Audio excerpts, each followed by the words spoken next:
Hey everybody, good Tuesday morning. The Morning Post this morning. I just woke up early this morning. Here it is 7:20 as I get ready. There ain't no we in here, are they? Well, Ava's in the other room getting ready for work, but anyhow, 2026 seems like an odd, strange year, doesn't it? Just maybe it's the filtering down of all the world politics and the country politics and the Trump and the MAGA and the this and the that. It just seems all convoluted, don't it? It just seems odd. It kind of reminds me of the writings of Paul, where he said, "In the last days, peerless times shall come." Of course, but anyhow, that's neither here nor there. Let's do the Morning Post. In the midst of all this turmoil the world is in, and the political chaos of the world, in the midst of all that, we have ordinary, daily, living, the mundane things of life. So the rain season of July is winding down. The sweltering heat of Atlanta fills the afternoons. Soon, fall will make a little appearance. This is the last week before school starts back. Seasons come and go. Football comes and goes. I woke up early this morning at 4:30. When I am awake, I am awake. No need to linger. I like to get on up, get out of the bed, make me a cup of coffee, and enjoy the energy that I have for the early morning. By around 3 o'clock every afternoon, I'm pretty much done as a 70-year-old man.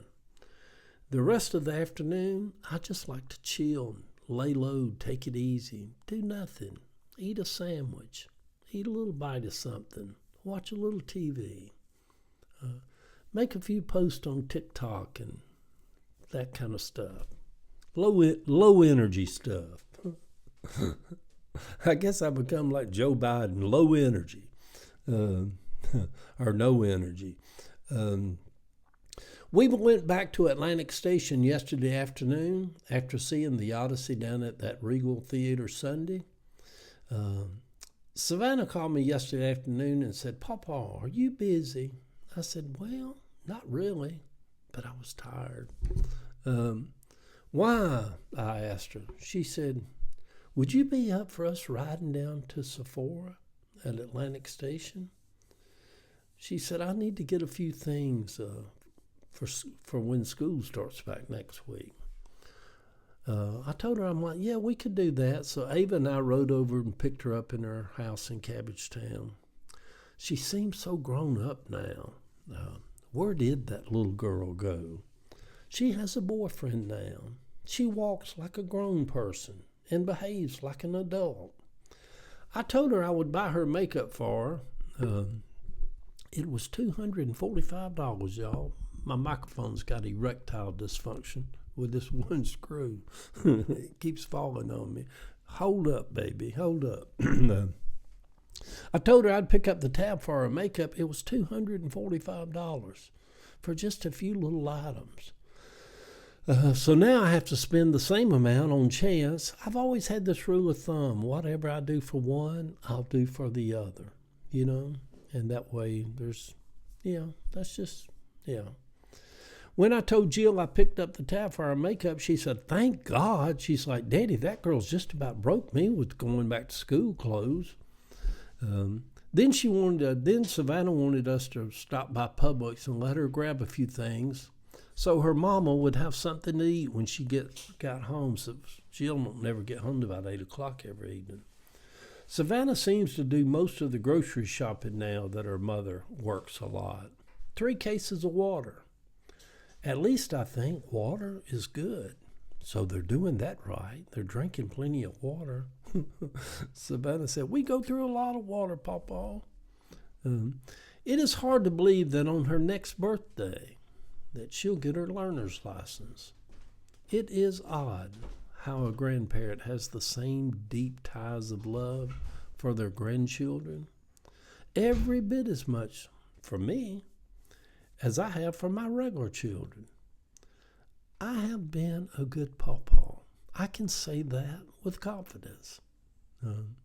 I can't really say that with a lot of confidence as a parent, but I figured it out.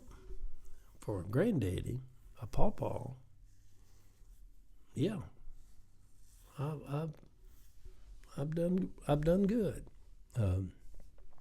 I think Savannah and Chance will do well in life.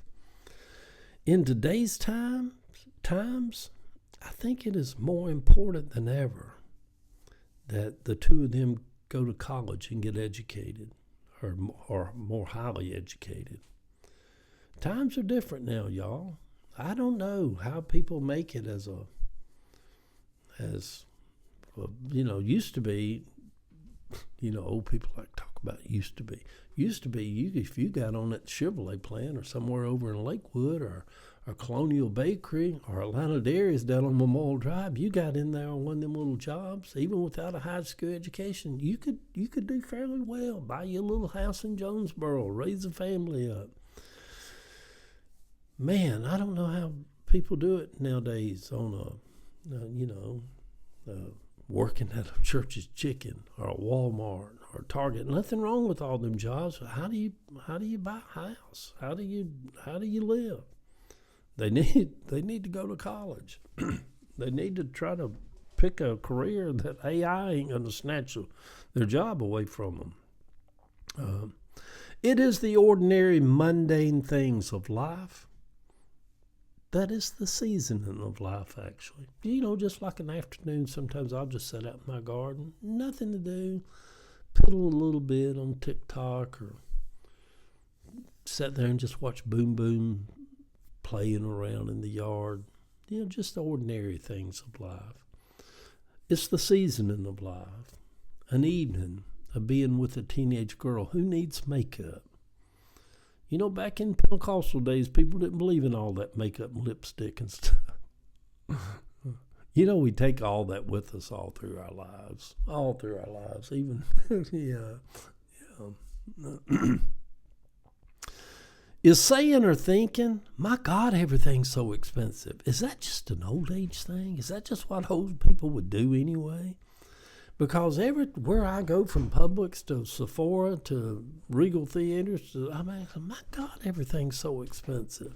Everything's outrageous. Or is that just that Donald Trump has screwed up everything so bad that we're seeing prices like we've never seen before? Good Tuesday morning, sweet people.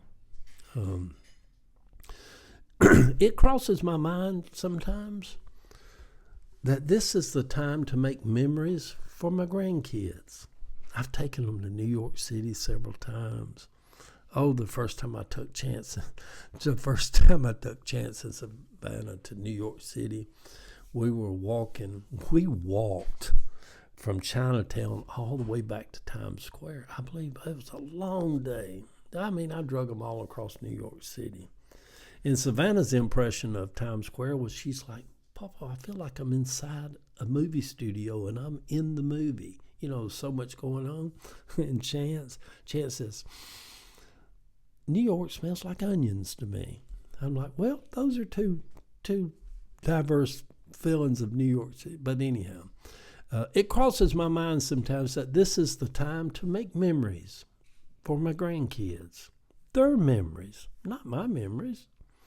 I will live on through their stories and tales about me, of how I made them feel, of how I loved them.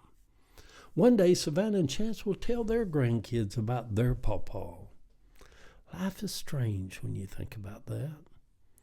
When I think about them in their 70s and how quickly those years will go by, unbeknownst to them now. The picture, Savannah and Chance, down on Panama City Beach, I believe that was, here a few months ago, as Ava's scurrying around getting ready to go work. Anyway, everybody, Eddie William Sellers, alive, awake, and getting my day started, enjoying my day. Love y'all.